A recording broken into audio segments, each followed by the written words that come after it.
আসসালামু আলাইকুম, welcome to মাশফিয়া cooking recipe. আজ আমি হাজির হয়েছি গরুর ভুঁড়ি নিয়ে।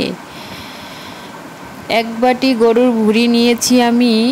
এটা রাইস কুকারের ভিতরে দিয়ে দেব। তারপরে আমি হাফ বাটি নিয়েছি গরুর গোশত, ছোট করে টুকরো করে নিয়েছি। এটা রাইস কুকারের ভিতরে দুইটা গোশত আর ভুঁড়ি একত্রে দিয়ে এক বাটি পানি দিয়ে দিলাম, আর 1 চামচ হলুদের গুঁড়ো দিয়ে এটাকে আমি রাইস কুকারে ভিতরে মাখিয়ে নেব।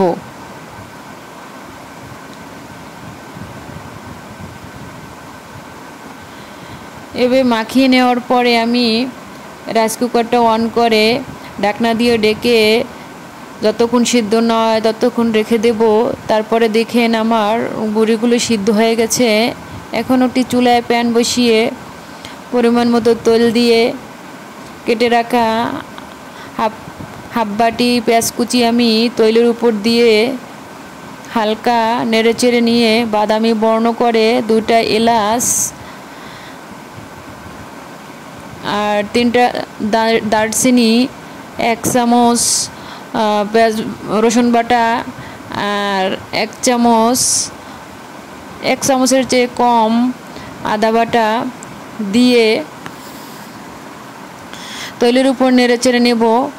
আর 1 চামচ মরিচের গুঁড়ো, হাফ চামচ হলুদের গুঁড়ো আর 1.5 চামচ মরিচের গুঁড়ো আর হাফ বাটি পানি দিয়ে এটাকে আমি মশলাটাকে তৈলের উপর কষিয়ে নেব।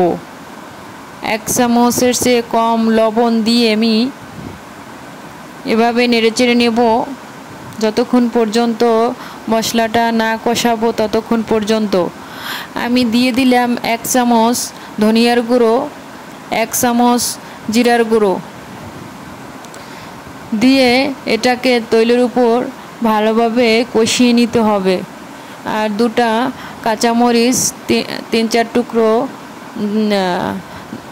তেজপাতা, কেননা গরুর ভুঁড়িতে একটু মাংস দিলে এবং খেতে ভালো লাগে, আর মশলাটা একটু বেশি দিতে হয় যাতে গন্ধটা না আসে। এভাবে মশলার উপর কিছুক্ষণ নেড়ে চেড়ে ঢাকনা দিয়ে ঢেকে দেব।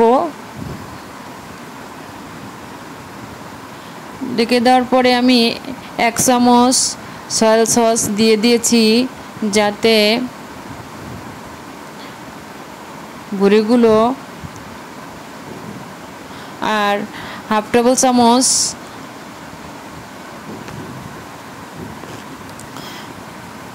সস দিয়ে এটাকে আমি তৈলের উপর যতক্ষণ পর্যন্ত কালো বর্ণ না আসে ততক্ষণ পর্যন্ত আমি তৈলের উপর নেড়েচেড়ে নেব।